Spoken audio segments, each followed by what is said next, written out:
To make it go away, I can think of what the fuck am I gonna do?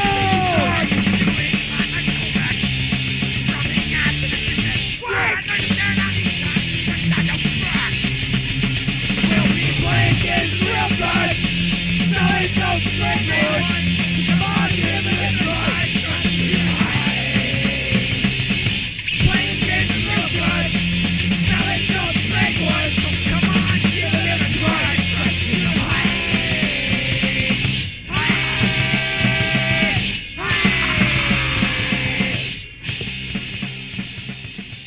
You are listening to Unscripted Moments, a podcast about propaganda. On this episode, we are discussing Degrassi Junior High Dropouts, track 28 from Where Quantity is Job 1 CD compilation.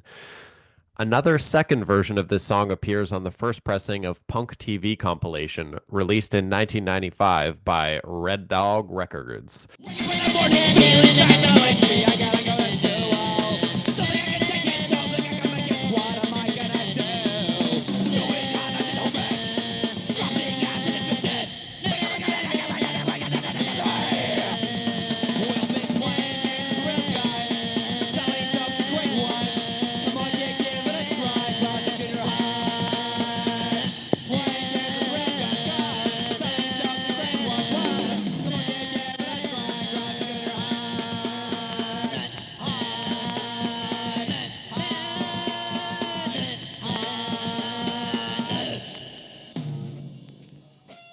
The second pressing of this Punk TV comp doesn't come with the bonus 7-inch, which also features tracks by Less Than Jake and FYP.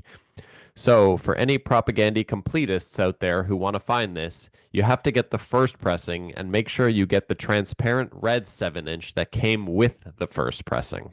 Have you ever seen that before? I'm about to see it right now, I bet, right? There Here we it go. So if you look at this, you can see that there's no grooves on this side. It's a single-sided 7-inch with 3 songs on one side. And this is the first pressing transparent red 7-inch that you just mentioned. And here is the full compilation album right here. Punk TV, a tasteful blend of your favorite TV theme songs ready in minutes. And if you happen to come across this anywhere in the world, listeners of this show, there's a white sticker that appears on the front cover of the LP jacket that says free bonus 7-inch inside with Less Than Jake propaganda and FYP. So if you're ever looking to track this thing down, make sure that you get the first pressing, and if you buy it online, make sure that you ask the seller if the bonus 7-inch is in there, because it very well may not be at this point. So if you're looking for that, you need to do it. Can you just quickly read the TV shows that are on that? I'm very curious. Oh, let's see what we got here. We've got I'm hoping for the Perfect Strangers theme because it's my favorite theme. okay, Josie and the Pussycats, reading Is it Rainbow. it's not the 3 small words from the movie Josie and the Pussycats, is it? I mean, this came out in 1995. Okay, and so it's pre-movie. Okay. all theme songs Yeah. from TV shows. Reading Rainbow, Yeah. Laverne and Shirley by Less Than Jake. That's a famous one. Yeah. Zorro, The Mary Tyler Moore Show by Christie Front Drive. Great band. Happy Days, The Monkees, Love American Style, Beverly Hills 90210 by Cap'n Jazz, which is pretty sweet. Another version of Laverne and Shirley, this time by Horace Pinker, Bosom Buddies, or Bosom Buddies by Braid. I'm not really sure. I've never heard of that show. Silver Spoons, Fame, and Greatest American Hero. So no, there is not of the song you're looking for. Perfect Strangers theme is such a great theme. Yeah. Anyways. So this is a kind of a bizarre one. I'm pretty sure that this song is also supposed to be track 3 on the Where Quality is Job 1 double 7-inch. But since I can't get my version of that album to play on my record player because I can't get the tone arm to stay on the record because the record is so stupidly produced, which we talked about ages ago in episode 44 with Todd Congealier from Recess Records, it's designed badly on purpose and therefore makes it almost unlistenable. And so I think that there's a version of Degrassi on that double 7-inch, but the version that I found on online, there's like a rip from the vinyl that appears online. and it's only a few seconds long. So there's like maybe three versions of this song because the version on the 95 TV Punk TV compilation and the version on Where Quantity is Job One are two different versions, recorded apparently several years apart. So there's a lot of Degrassi Junior High Dropout clips, versions floating around out there on various releases. It's very confusing. Love it. Yeah, so anyway, we'll get into the song in just a little bit, and the guest and the cover. But Steve, what's going on? So I actually just got back from a massage therapy session. Mm-hmm. Like I'm fresh off the table and man, I am sore. Oh, wow. Holy Jesus, am I sore? Well, great. Hopefully that the soreness leads to some positive results. Yeah, but it was first time at the new place. Loved it. So we'll be returning. Fabulous. What else you got Um, going on? what else we have going on? We need to talk about the Buffalo Bills. Okay. What do you want to talk about with the Buffalo Bills? I want to talk about the Amari Cooper signing. Okay. Sounds good. I'm down Um, for it. I think I think it was a great move to counter the Jets Devontae Adams signing. Mm-hmm.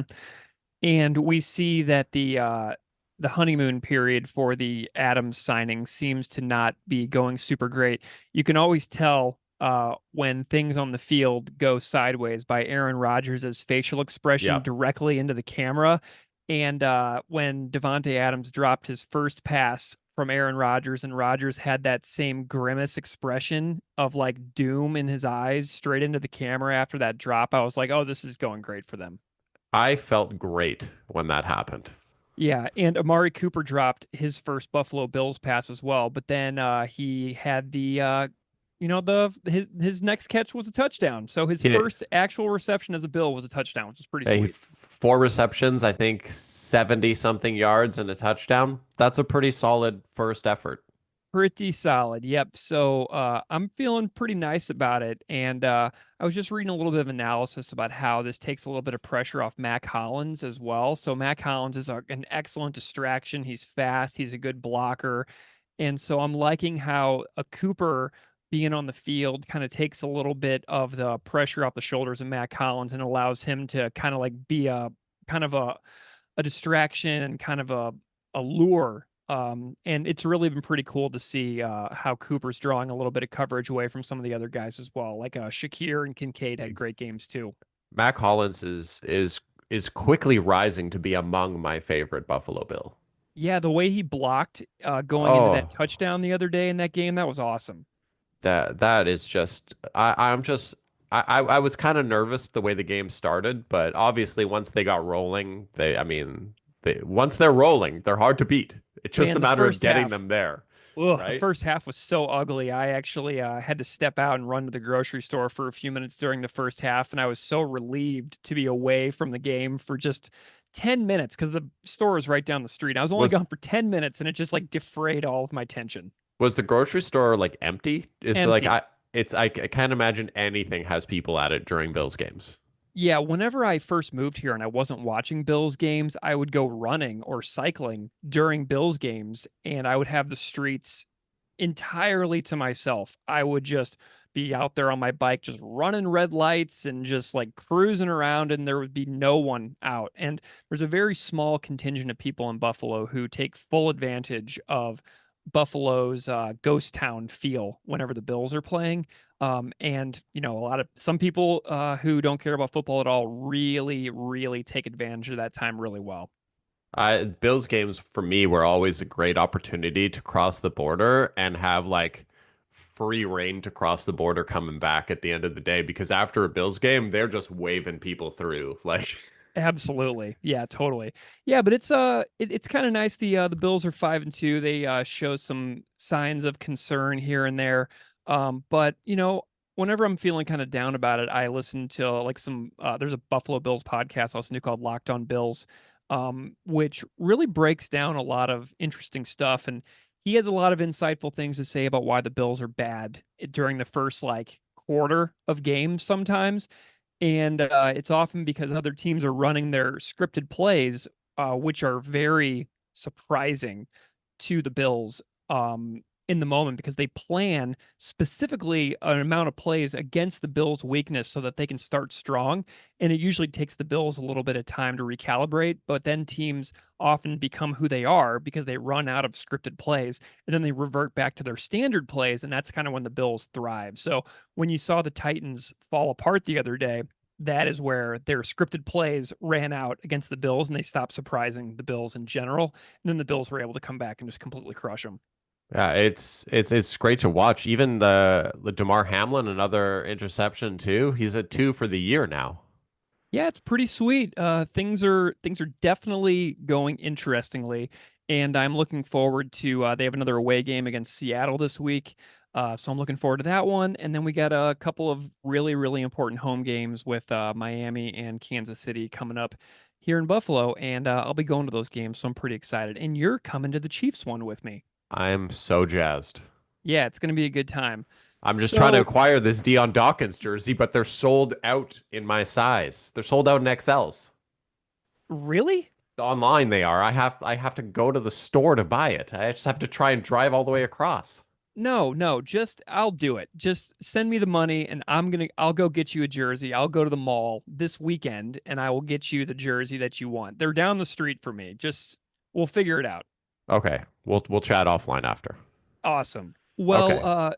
so should we chat about this tune? This Sure. Degrassi junior high dropouts? Sure, let's fire this off. Well, Steve, tell me about Degrassi as a television franchise as a Canadian, because this is something that I don't know anything about until recently.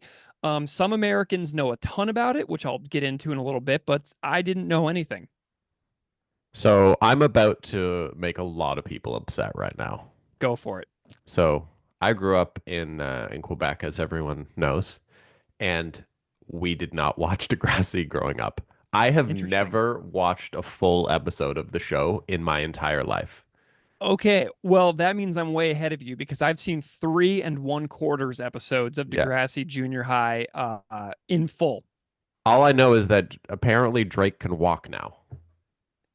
Oh, well, that is that's a Is later. that a different? Yeah, see, I don't even Oh know. yeah, I'm yeah. lost. Drake, the Canadian hip hop artist Drake, was in, and he's an actor in one of the Degrassi franchises. He was in Degrassi: The Next Generation, which aired from Oh, 2001 to 2015. So, do you want me to go over like the linear tree of the Degrassi franchise? just before that, I need to know what is the better show, Degrassi: The Next Generation or Star Trek: The Next Generation? Oh, that's a really great question. If you have any thoughts on that, listeners, feel free to let us know. But it's got to be Star Trek. It has to I be. mean, like, come on, it's obviously Star There's Trek. no question. It's got to be Star Trek. Patrick Stewart, come on. Yeah, there's no. Never mind. I take back my invitation for people to send us feedback on that because there's no question that it's going to be Star Trek. Yeah, like if your answer was Degrassi, just What get a out of what a here. stupid comment of me to make to even suggest that there is even remotely the same. We're not even talking about the same like ball, like the same sport. We're talking about different galaxies here, Yeah, no, galactically apart, so to speak. If we're talking yeah, about Star Trek, yeah. um, Okay, so so rifle them off for me. all right, so here we go. So this is what Degrassi is for those who don't know. It is a Canadian teen television drama centered in Toronto or Toronto, And there's Toronto. there's actually a Degrassi Street in Toronto. There is, yes, and people pilgrimage to it who are fans of the show. You've probably been right by it. It's right next to the Opera House. Well, then I have. I've probably been on it. Who knows? Because I've gone on some long walks around there over by the Opera House Yeah, and a it's few off of shows that Queen I've Street. seen there. It's right off of Queen Street by the Opera House. Well, I've probably walked right past it then and didn't even know, gosh darn it. Well, okay, so uh the school is named Degrassi, and there is a Degrassi Street in Toronto, as you just said. And where is the Opera House? It's like on the east side, right? Queen Street East, just past Queen- Broadview. Okay, sweet. So this is what IMDb has to say about the Degrassi Junior High, which is what we're mostly going to focus on. Degrassi Junior High follows the exploits of Canadian youngsters in the late 1980s, the first soap opera for kids. Degrassi Junior High doesn't sugarcoat the problems facing Canadian or American youth. It focuses on such formerly taboo topics as alcoholism, interracial relationships, HIV and AIDS, drug abuse, and homosexuality. Most of the action takes place outside the classroom as the students interact in school hallways or lunchrooms or after school. So, um, the And that aired between 1987 and 1989. yeah, seriously, like this is a kind of a it feels like on the surface kind of like a Brave television show. Um, Absolutely. so there's several different Degrassi series from 1979 to 1986. There was a series called The Kids of Degrassi Street. There was a spin-off which ran from 1987 to 1989 called Degrassi Junior High. That's the one that I've been watching, by the way. Then there is Degrassi High from 1989 to 1991. And then there's Degrassi The Next Generation from 2001 to 2015. And then Degrassi Next Class from 2016 to 2017. So from 91 to 2001, there's a 10-year gap of no Degrassi, new shows being produced. But this is a from the 70s until basically just a couple of years ago, a long running franchise of shows that are connected and linked. And like in the later generation, there some of the characters like the children of the previous casts and things like that.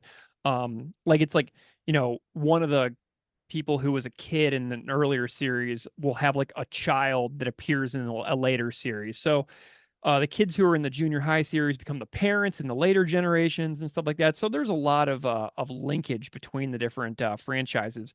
But man, I watched the first few episodes of season one, and in just a couple of episodes, there is divorce, child abuse, sibling ostracizing, bullying, sexual harassment of girls, getting hammered at a party and then showing up at a dance and puking in the bathroom at a school event. There's lying and deceiving of parents. There is cheating on homework assignments. There is controlling parents and rebellion against that. There is attempted drug deals. Like the show is very ahead of its time. And whenever I think about the fact of how many times I watch Saved by the Bell, it like blows Saved by the Bell out of the water like so hard. And I'm just like, man, this show is so much better than the teen dramas and things like that that I was watching when I was Yeah, that I age. think the time of day that it aired probably had a factor in that. So Degrassi was on weeknights, I Mm, believe, in the evenings, and Saved by the Bell was on Saturday morning. So like Saved by the Bell was up against cartoons. sure. So it's obviously you're not gonna it'll never really dive into those topics the same way this did, just simply because of when it aired, because you're also gonna have more crossover with a lot younger children watching Saved by the Bell. Mm, yeah, for sure. That makes a ton of sense. But But also honestly, Mr. Belding, right? oh yeah, for real.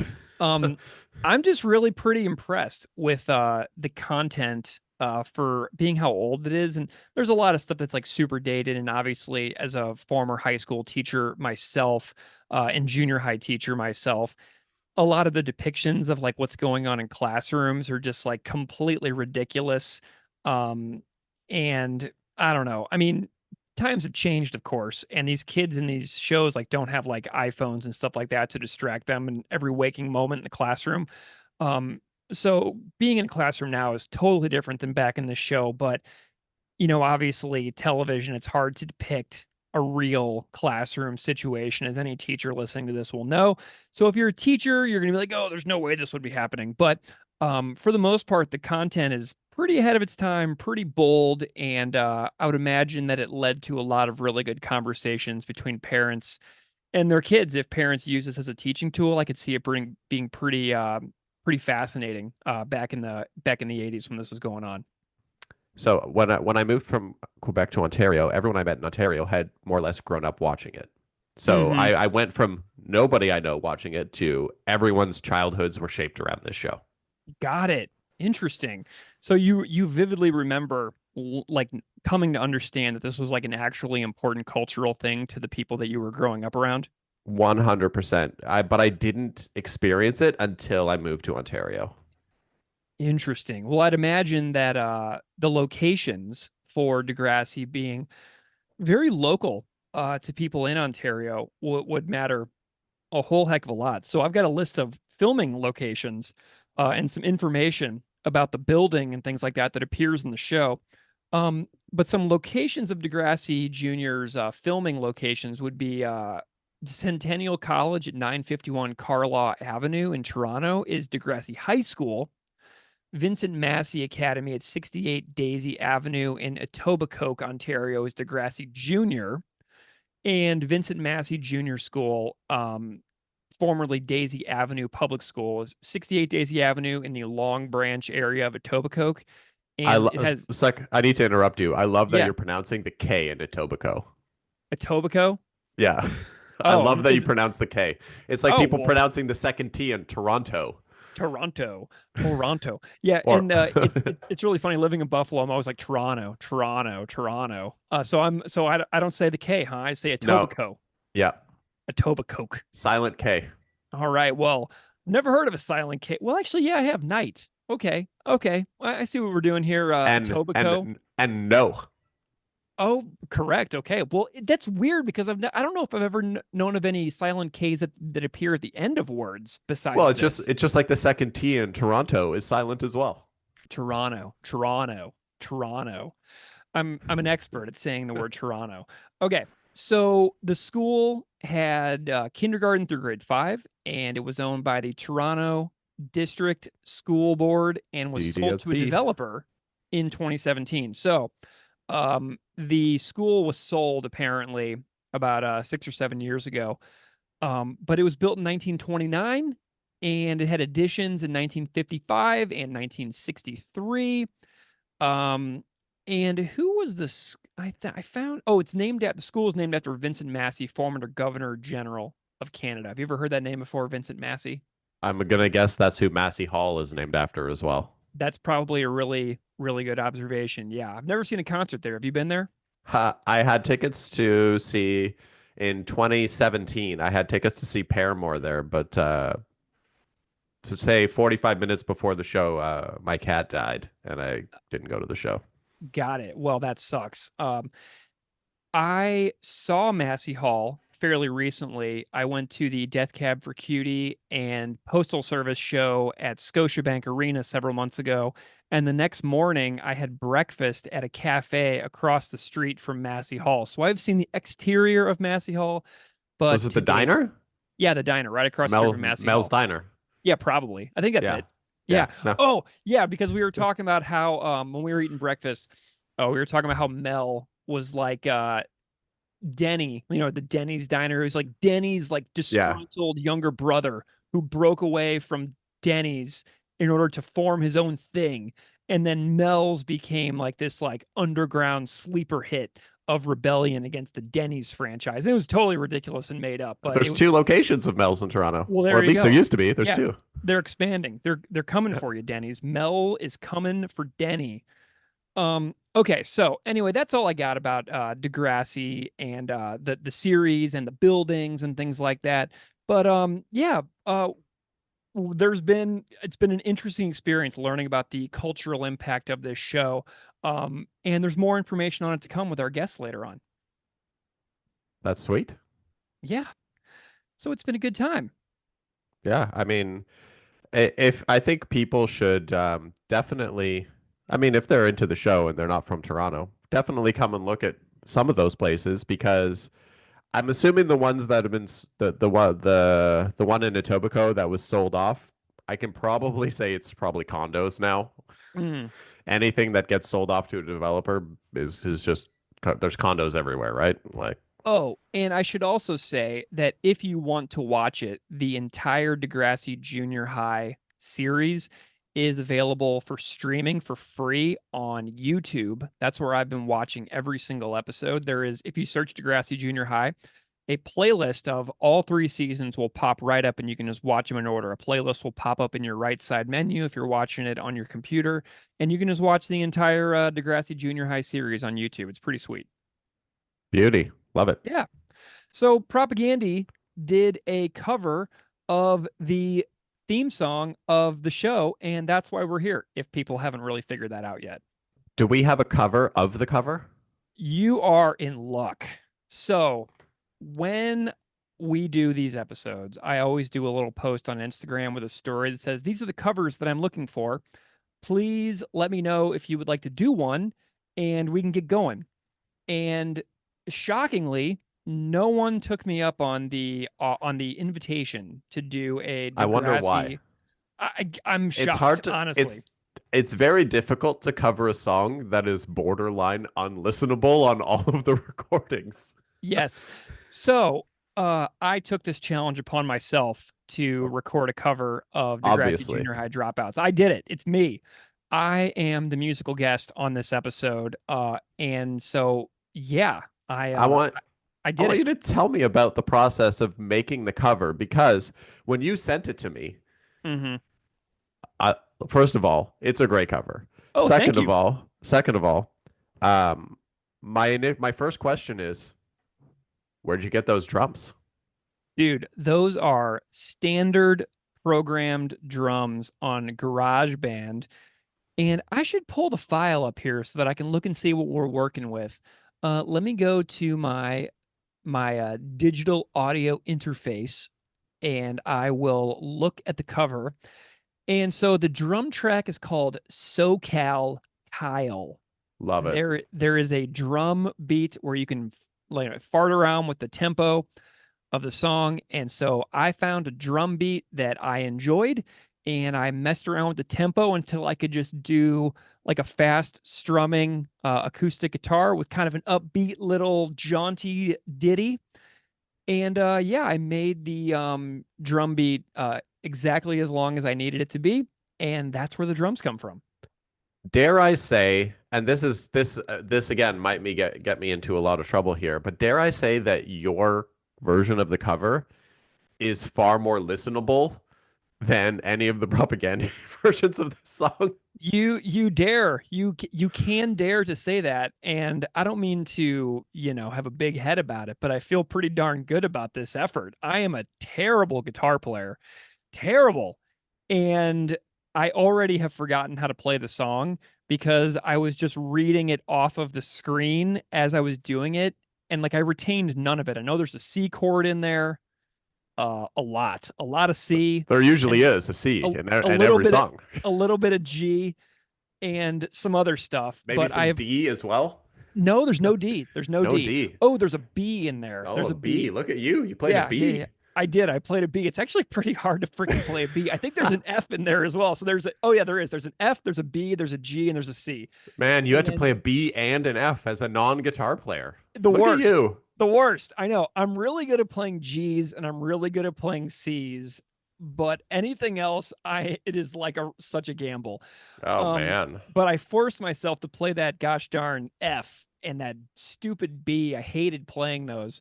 Um, but I did it, and I've already forgotten how to play it, and I'll never play it again, and that's pretty great. But then let's see, I doubled up my guitar track. There's two guitars going here. I literally copied the first guitar track and I pasted it below the second one. So I did not perform this song live twice. I performed one take and I copied it to a second guitar. That's how you do it, man. Never do it. You don't have to do it twice. No, that's Come dude. on. What am I recording? The tape? Come on. Yeah, come on. So then the vocal is something I had a lot of fun with, and I hated the way that the vocals were coming out because it was like high, and my throat hurt a little bit, and it's like kind of a high range song, and I wasn't enjoying myself, and I was straining, and so I was like, can I make this like dirtier? And so here's what I felt like this cover does well. The propaganda version is so disgustingly awful and it's so insanely difficult to listen to. It's unlistenable.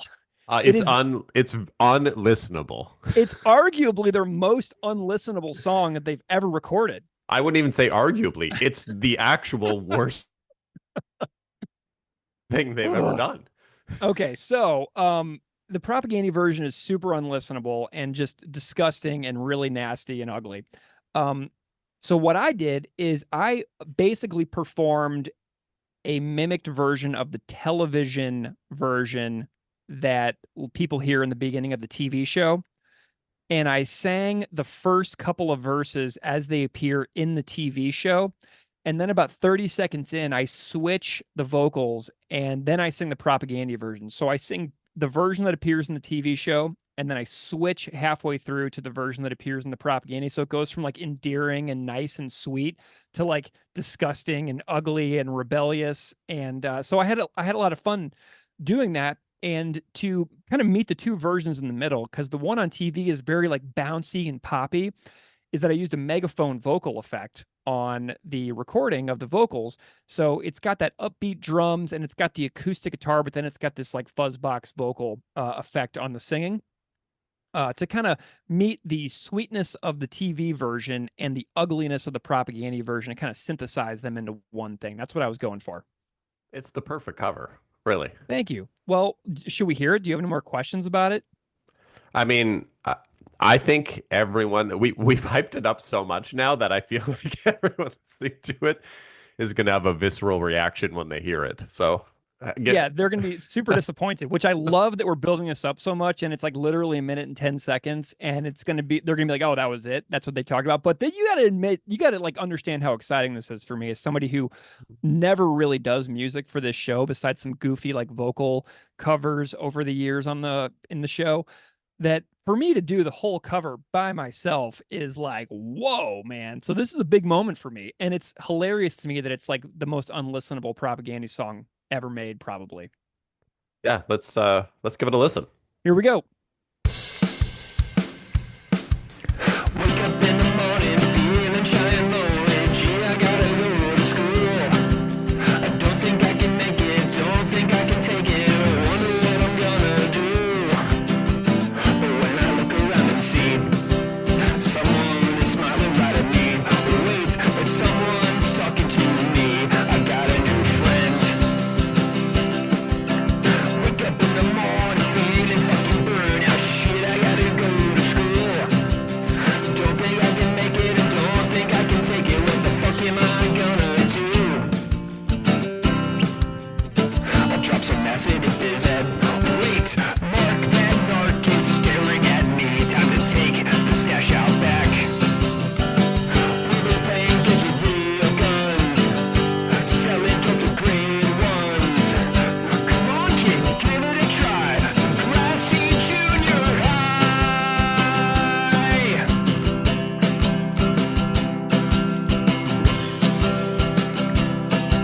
Degrassi Junior High.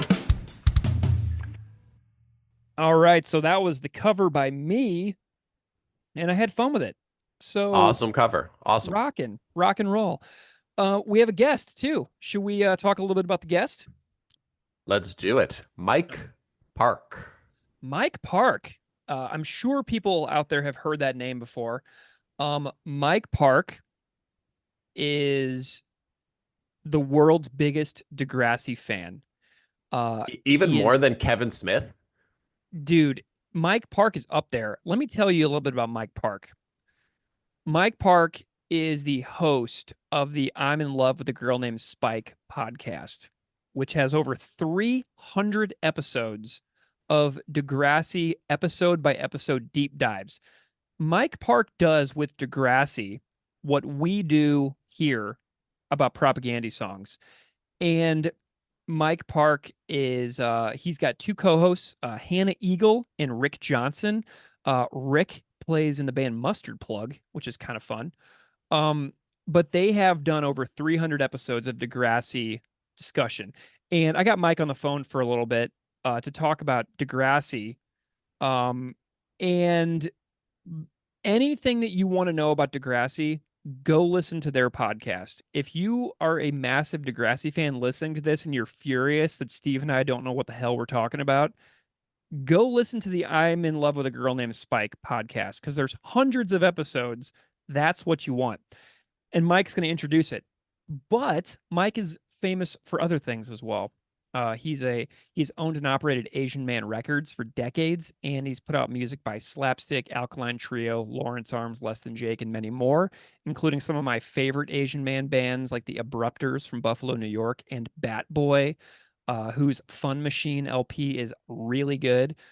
Great Apes, who I believe Brian Moss from The Ghost is in that band. He put out a bunch of Lemuria records. They're from Buffalo as well. Um, so many others. The Broadways, the Honor System. Mike Park is the man. So I'm really pumped that Mike was willing to come on the show and tell me all about his love of Degrassi. It's a quick in and out interview. I think we talked for about half an hour. So should we go ahead and hear from Mike Park for a little bit, and then we'll come back and chat for a few more? Let's do it. Here we go.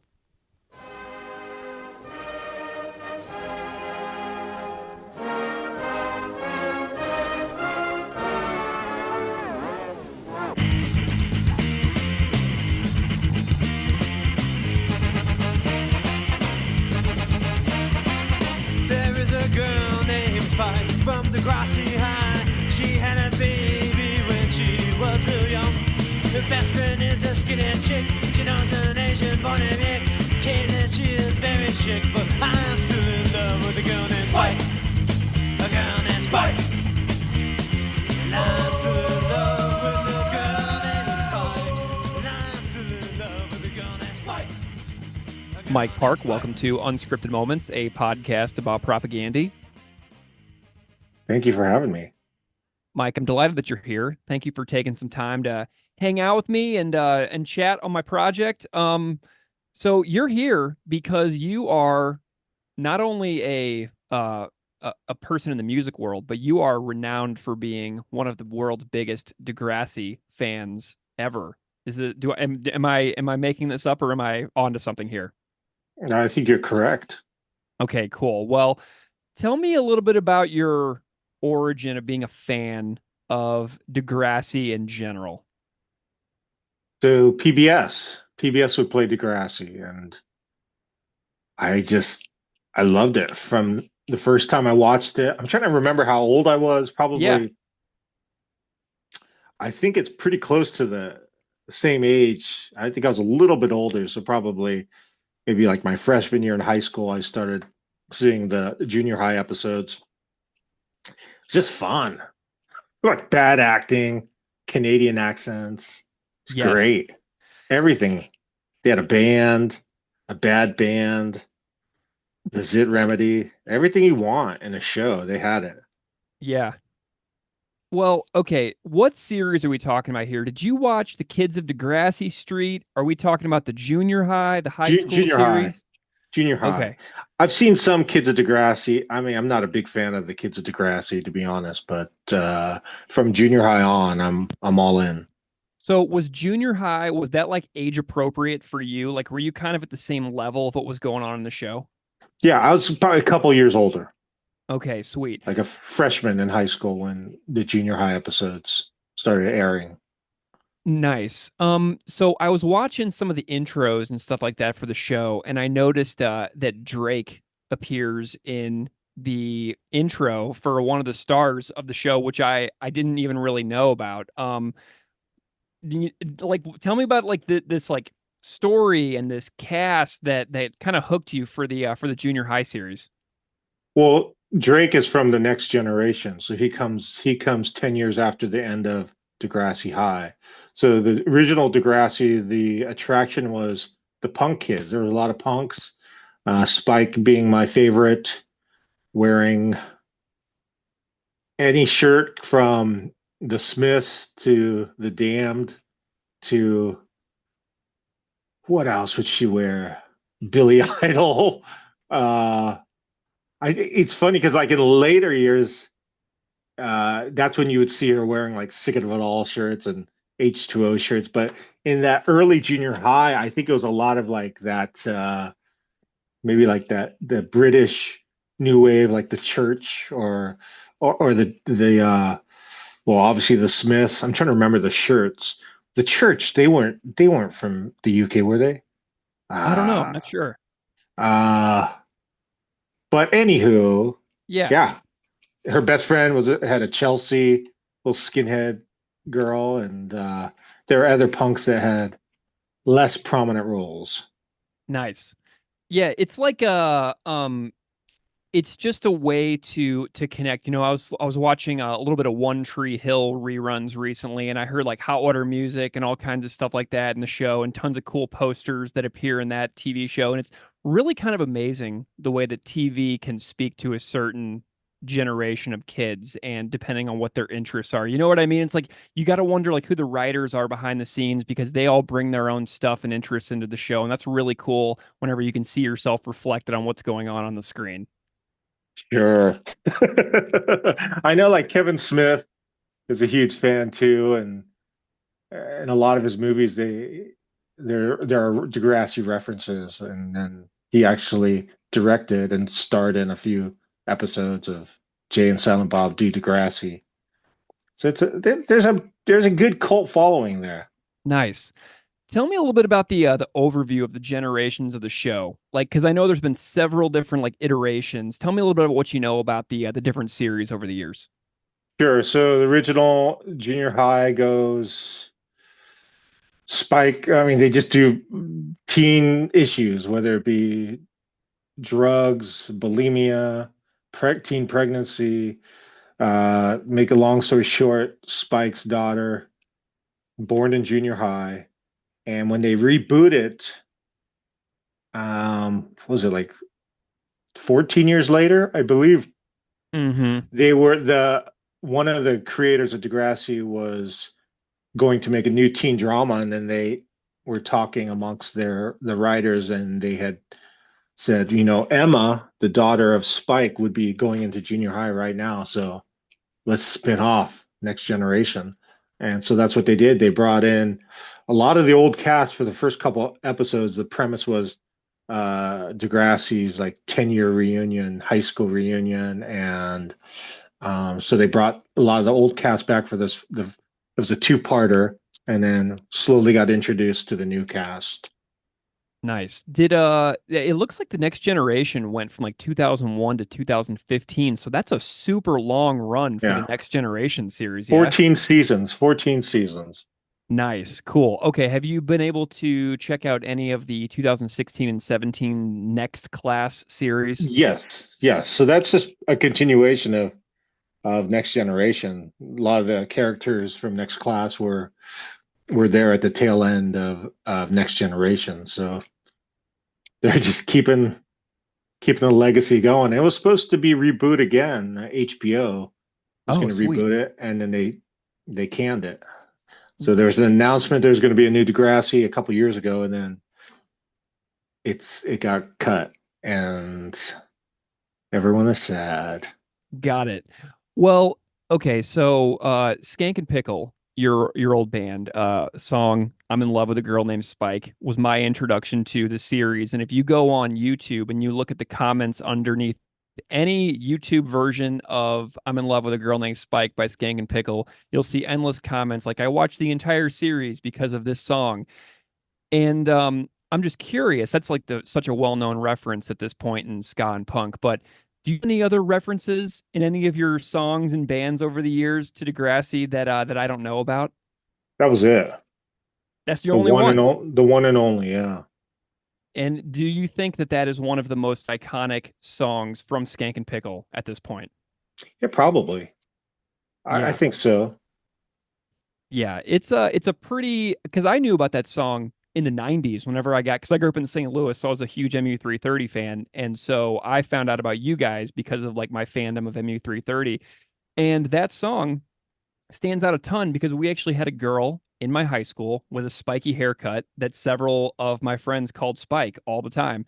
And that's how we discovered that song, is somebody put two and two together of seeing the girl in my school that they called Spike to your song. And so whenever I was thinking about this Degrassi thing, I was like, holy cow, Mike Park needs to come on this podcast and talk about this song, because this is super fun. Just to tie it all back to like 1999 for my life, Yeah, hell yeah. Let's do it. So tell me a little bit about your podcast that you do. It's 300 plus episodes deep, going into Degrassi. I'm in Love with a Girl Named Spike with Hannah Eagle, Rick Johnson from Mustard Plug, and you. Tell me a little bit about how this podcast project has gone for you, because obviously our time on this show is so brief, that I want you to be able to promote and tell about the project that you've been working on for so long with Rick and Hannah at this point. Tell listeners like what's going on over there. Yeah, we just go episode by episode, and have been lucky enough to interview a bunch of the cast, from the original series to the next generation. And it's at this point, I think Rick is over it, but he's like so invested because we've gone over 5 years without missing a week.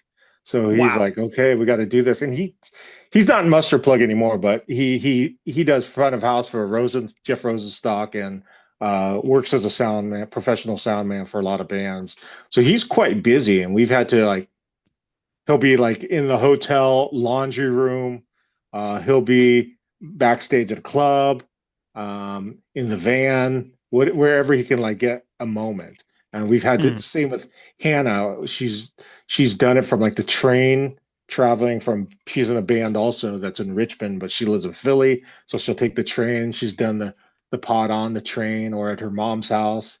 Like it's kind of anywhere, and it's weird because it's always down to the wire. So 5 years of just it comes out every Thursday morning. And like we haven't recorded this week's episode, which is it's Tuesday now. It comes out Thursday, but we're finally like it's usually one person's saying like when are we recording? There's no set schedule. It's just like who when do we have the time and let's do it. But I'm still into it. Rick is over the show. He thinks it sucks now. He's an OG Degrassi fan, but it's a lot of his negativity and Hannah and I's positivity, and so it's a lot of just ganging up on Rick.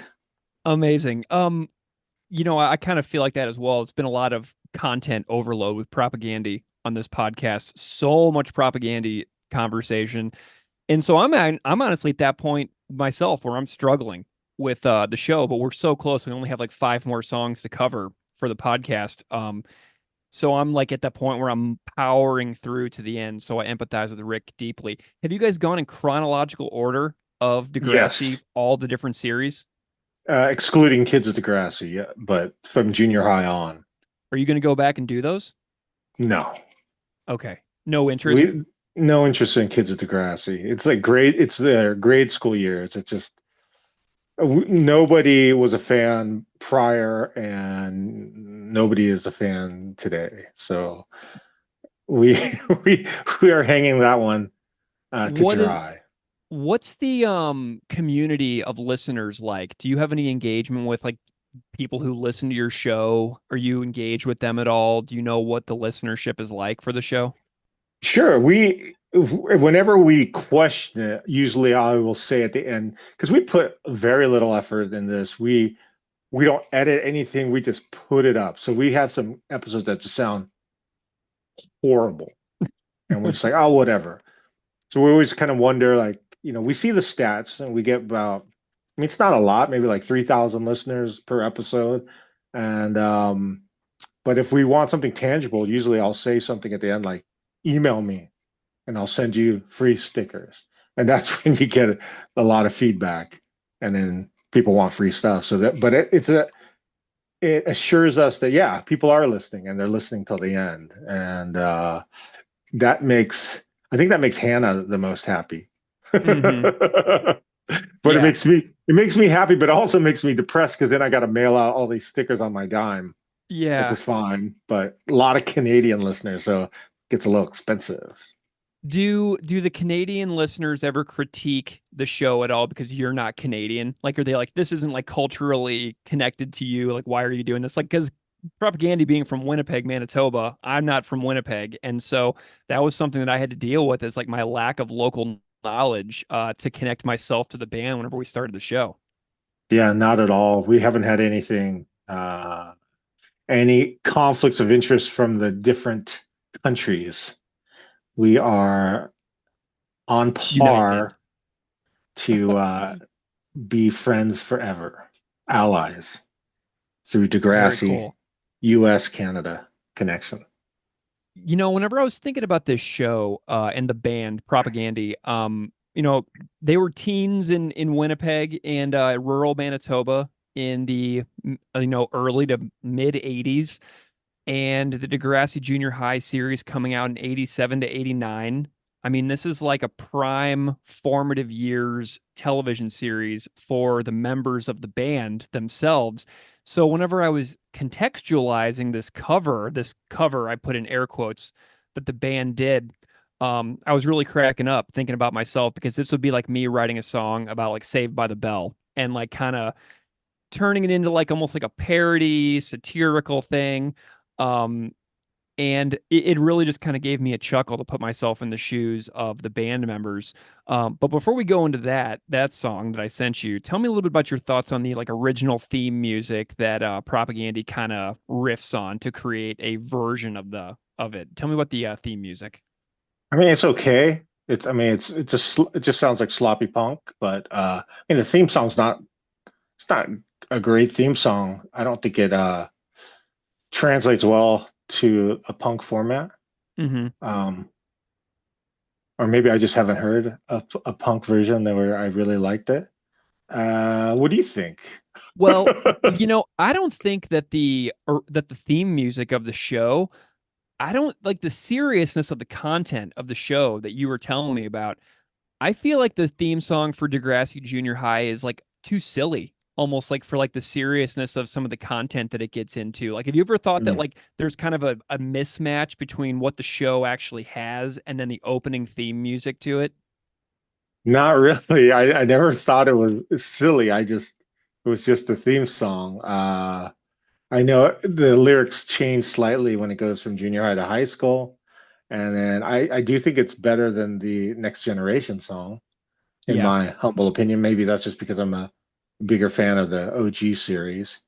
I'm trying to think. I did hear, no, I'm trying to think if I've heard other versions, but I'm thinking someone did a cover of the Zit Remedy Hmm. song, which is the band that only had one song, and it was played in many episodes. Huh. Three chords. Interesting. So do you think that this Propagandy version is like one of the only covers that has ever been made of this particular song?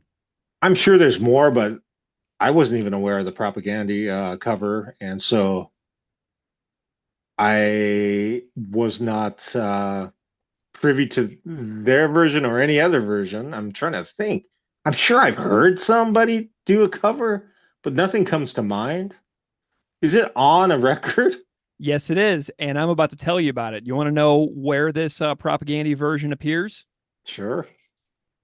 It is the Punk TV compilation album that came out by Red Dog Records, and it says it's a benefit for Riley Children's Hospital.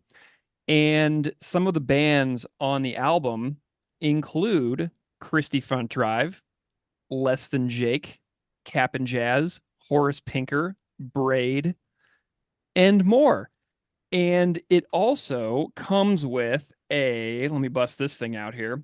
It's a bonus 7-inch, one-sided 7-inch that features additional songs from Less Than Jake, FYP from Todd Congealier from Recess Records has appeared on this podcast as well. So his band FYP is on here. And then Propagandy is all on this single-sided 7-inch. And the FYP version was mixed or transferred to vinyl incorrectly. So you actually have to change the speed of the record to listen to the FYP song on the 7-inch properly. But this is where the Degrassi Propagandy cover appears, is on Punk TV, which I tracked down on Discogs a couple years back. So do you remember this compilation at all? A little bit. The cover looks familiar, but I definitely wasn't listening to it. I'm guessing like Les and Jake is probably like Laverne and Shirley. Sure is. Nailed it. Um, what did FYP do? I can't remember what let me see if there's an information liner note for. Yeah, there is a liner note, but it says the dolts at the studio transferred FYP's song at the wrong speed. Play that song faster than the others. I hope you enjoy this record. So I'm sure it's on Discogs, and I'm sure that I'll report on it in the remaining parts of the episode, but I don't have that information On in the front back me. of the artwork, it doesn't say which bands. No, it doesn't. It doesn't have any information about the 7-inch because there are two versions of this record. So this announces the 7-inch, this sticker right here. So Mm, there's a version of this album that does not come with the bonus 7-inch, and I had to track down whenever I was looking for this record. I had to find the specific version that comes with the 7-inch, but there's no information on the back because they only printed one version of the cover and then slapped the sticker on the front cover for the version that came with the 7-inch. got it. So I'm very Fun. annoyed that I can't answer your question, but there's just one version of the cover and it only includes the original track listing. But Less Than Jake, Laverne and Shirley's track 3. And yeah, Cap and Jazz does Beverly Hills 90210. Christie Front Drive does Mary Tyler Moore. It's a pretty cool random compilation of covers. Okay. Yeah.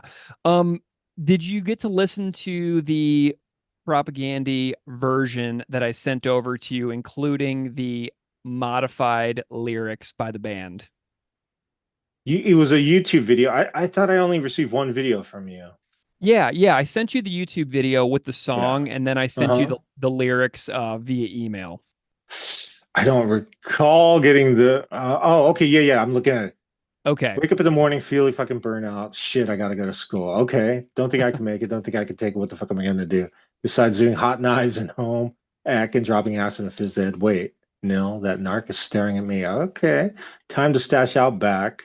Time to my stash out backs. I don't know if that's a typo on your end. Might be.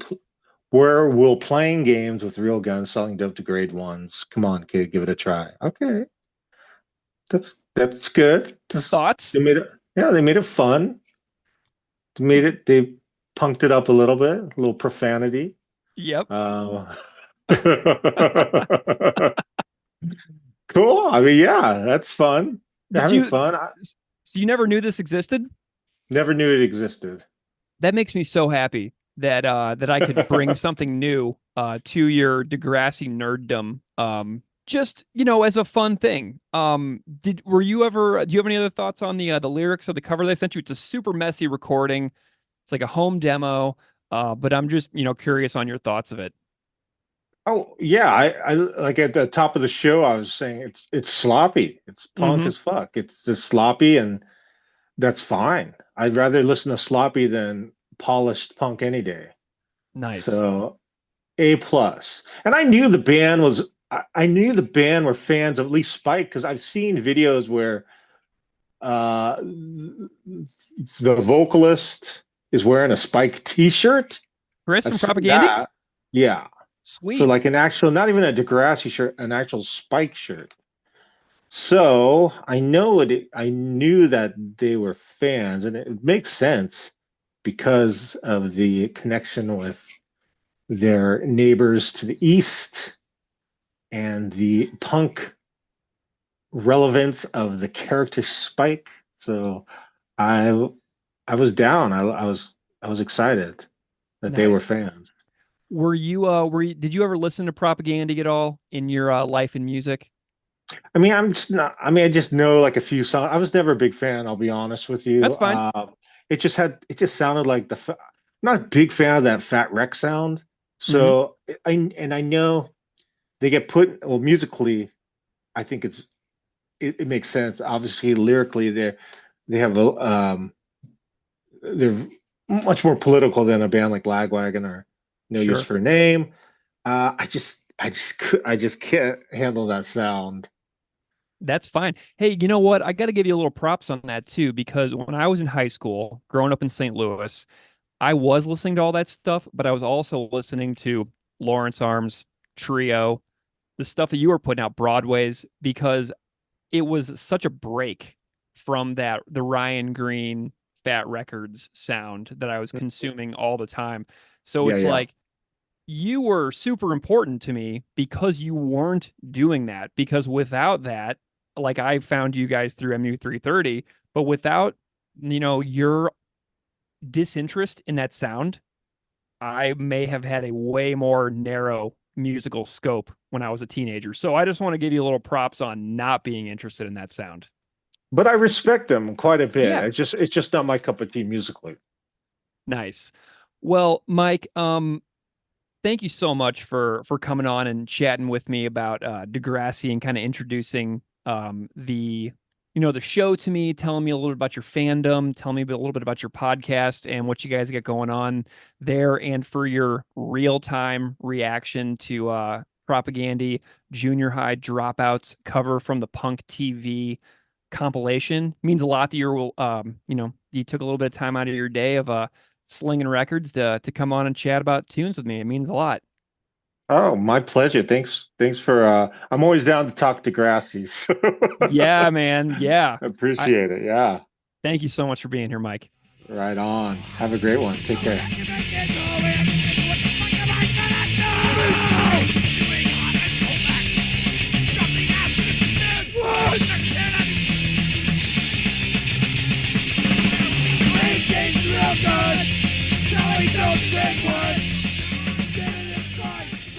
All right. Thank you so much to Mike Park from the I'm in Love with a Girl Named Spike podcast, Skank and Pickle, and Asian Man Records, and the B. Lee Band, and many more. I want I Yeah. want to say that was maybe one of my favorite interviews because to my knowledge that's the first, and because this isn't a video podcast, but to my knowledge that's the first shirtless interview that's ever taken place on this show. Yeah. Mike came on he came on Zoom without a shirt because it was a massive heat wave in Yeah. California where he lives, and he's like, dude, I'm sweating.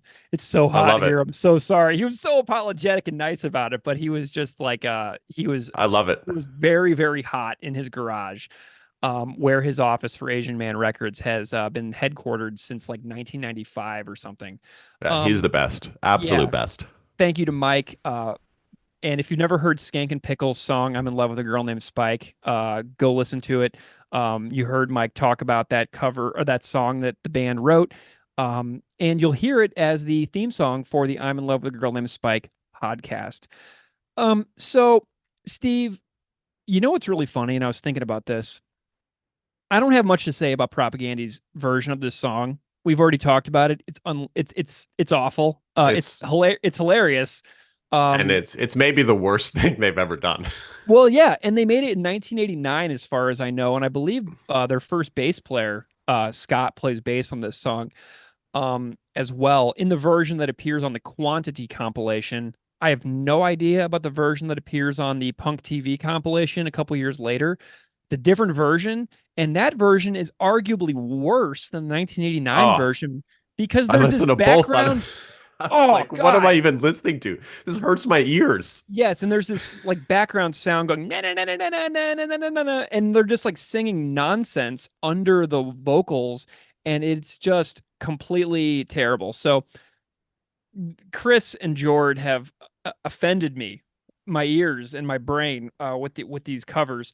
But here's what's funny: the lyrics to Propaganda's version fit the actual TV show more appropriately than the version that is on the theme song of the actual TV show. Wake up in the morning feeling burnt out. I got to go to school. Don't think I can make it. Don't think I can take it. What am I going to do? Besides doing hot knives in home ec, whatever that means, or dropping acid in phys ed, Nils the narc is staring at me. Time to take my stash out back. Playing games with real guns, selling dope to grade ones. Come on, kid, give it a try. Degrassi Junior High. So the last line about the guns and the selling drugs to like first graders obviously is not really in the show, but like the show is very serious. And if you listen to the theme song, it's like, and it's really bouncy and like happy sounding. But the show is very serious. And I'm like, wow, the Propaganda version actually kind of fits a little bit more thematically appropriately with the actual content of the show. So I got to hand it to them. Like the song is ridiculous. And their version of it is ridiculous. But the lyrics, kind of fits a little bit. Imagine the show had the Propaganda version of the song with the 7-inch recording of it as the theme song of the show that aired on TV. Do you think people would have actually watched the show if it was the theme song? No. And you know what? I did try to get more information about these covers from Chris, and if he emails me back before I edit this, I may put a little addendum in the episode with his answer. But I asked him, I was like, "What's the deal with the first version? What's the deal with the quantity or quality version? And what's the deal with the compilation version?" I have some questions that aren't answered quite yet about the song, but it is what it is. Yeah, I mean, like we said, unlistenable. Yeah. Um, do you have any other comments or thoughts on this song? Honestly, like we could talk about how unlistenable this is for hours, but we're just going in circles here. Like I'm gonna rate this song Yes. a 0 out of 5. I'm going to give it a 0.5 out of 5. This is the lowest rating I've ever given. Yeah, me And you too. got to remember that like you record this in like 1989. That's cool. You know what I mean? It's like your high school band, like you're just Oh, chilling with your homies, you're learning how to record stuff in your own basement, you're goofing around, you're making these oh, like la, la, la, la, la, you're doing these sorry. indecipherable vocals. I'm gonna change my rating. I'm gonna up it to a 1 out of 5, Okay. simply because they had they had the guts to just release it and not care what anyone thought. And Yeah. that, you know, like, I have a whole bunch of cassettes that I recorded in like literally the worst recording quality from my bands when I was 16. Yeah. Those aren't seeing the light of day to anyone. But Yeah. they did it. Good for them. Yeah, and I'm sure they regret it. I'm sure they regret like they don't even have where quantity is job one on streaming services. You know what I mean? They're like, we don't want this to be the first impression that anybody has of our band, so we are withholding this album from streaming and services entirely. And I'm like, man, like they could be making a little bit of easy money if they would just stream that album, these albums, the quality compilation, the quantity compilation. If they would just put those on streaming, like that's like easy money. You know They what I could mean? make Like they could make upwards of 3 cents. they could make $10 a year if they would just stream these albums. $10 a year, Um, where they could have 40 million listeners for I $10 mean, a year. that would be 1 gallon of gas for each member of the band per year for their cars if they have cars. I don't even know if they do. I think some of them don't. But anyway, what a fun goofy episode. I'm so glad I got to talk to Mike Park. I'm so glad I got to make the cover for this episode, and I'm so glad that we got to hang out. I would definitely encourage people to go check out some episodes of Degrassi Junior High. And remember that it was made in 1989 and like 1987, 1988. Like it's pretty cool. And yeah, I regret that I didn't find out about it until I was 40 years old, but it is what it is. You know what I'm saying? Hey, it's a better late than never situation. All right. Well, Steve, thank you so much for hanging out with me and chatting about Degrassi Junior High dropouts and rocking out with me on this Tuesday evening. Been a pleasure, my friend. And if anybody wants to reach out, propagandipod@gmail.com, or you can find us on Instagram at propagandipod. Thanks, Steve. See you next time. Go Bills.